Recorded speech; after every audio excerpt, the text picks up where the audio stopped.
আপনাকে অনেক ধন্যবাদ। তবে এখানে একটা কথা বলি, বুঝতে পারছি আপনি এই উদ্দেশ্য আর অভিপ্রায়কে অনেক গুরুত্ব দেন। তবে হাজার হলেও আমরা তো মানুষ, আমাদের চিন্তা ভাবনায় ভুল থাকতেই পারে। একমাত্র আল্লাহ সুবহানাহু ওয়া তাআলাই সব ব্যাপারে সবকিছু জানেন এবং বোঝেন। ডক্টর জাকির, আপনি এ পর্যন্ত কতবার ইন্ডিয়ার অমুসলিম কোনো টিভি চ্যানেলে অনুষ্ঠান করেছেন, যেমন টিভি ইন্টারভিউ, প্যানেল ডিসকাশন অথবা টিভি টক শো? আর এই অনুষ্ঠানগুলির ব্যাপারে আপনার অভিজ্ঞতা কেমন বলবেন? অমুসলিম টিভি চ্যানেলগুলোতে আমি কিছু অনুষ্ঠান করেছি, যেমন TV interview, talk show, panel discussion. আমি বিদেশি চ্যানেলগুলোতেই বেশি অনুষ্ঠান করেছি, ইন্ডিয়াতে কম করেছি। অনেক দেশে যেমন ইংল্যান্ড, দক্ষিণ আফ্রিকা, আমেরিকা, অনেকগুলো দেশে বিভিন্ন টিভি চ্যানেলে। এখন ইন্ডিয়ার টিভি চ্যানেলগুলোর কথা যদি বলতে হয়, এ ব্যাপারে আমার যতদূর মনে পড়ে সব মিলিয়ে 5টা হতে পারে। প্রথম যে অনুষ্ঠানটা করেছিলাম সেটা একটা টক শো, উপস্থাপনা করেছিলেন ফারুক শেখ। অনুষ্ঠানের নামটা ছিল মর্দ, আর সেই এপিসোডের টপিক ছিল বিবি হতো ক্যাসি। এটা ইন্ডিয়ায় আমার প্রথম অনুষ্ঠান। দ্বিতীয় যে অনুষ্ঠানটা করেছিলাম সেটা একটা প্যানেল ডিসকাশন, লাইভ শো ছিল। প্রডিউসার CNN, IBN, আমি ছিলাম তাদের বোম্বের স্টুডিওতে। আরও 2জন প্যানেলিস্ট ছিলেন দিল্লিতে। এটা দ্বিতীয় অনুষ্ঠান। আর 3 নম্বরটা আমার যতদূর মনে পড়ে একটা টিভি ইন্টারভিউ। সেখানে আমার সাক্ষাৎকার নিয়েছিলেন RK বাজাজ, RKB শোতে, সাহারা চ্যানেলে।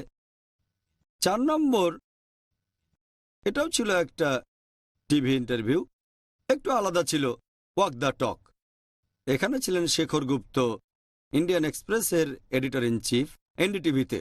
শেষ অনুষ্ঠানটা করলাম কিছুদিন আগে, 3 সপ্তাহ আগে, দেখালো 2 সপ্তাহ আগে, NDTV-তে।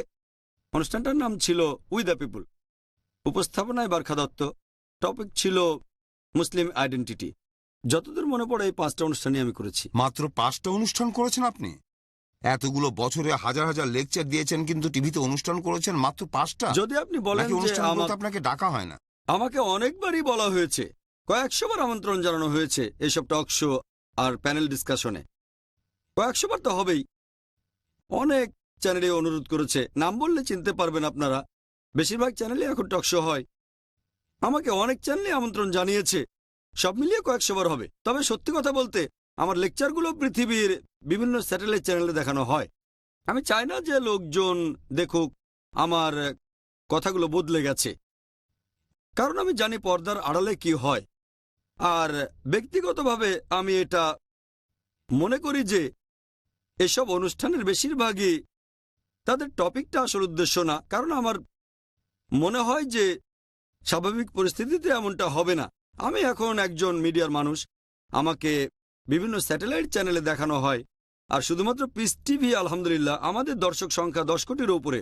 আমাদের চ্যানেলটা সম্পূর্ণ ফ্রি, যে কেউ দেখতে পারেন।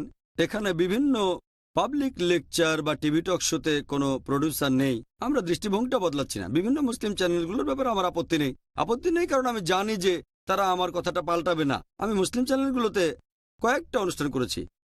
অমুসলিম চ্যানেলের ব্যাপারে একটু সাবধান থাকি, কারণ গত কয়েকটা টিভি টক শোতে আমার বেশ খারাপ অভিজ্ঞতা হয়েছিল।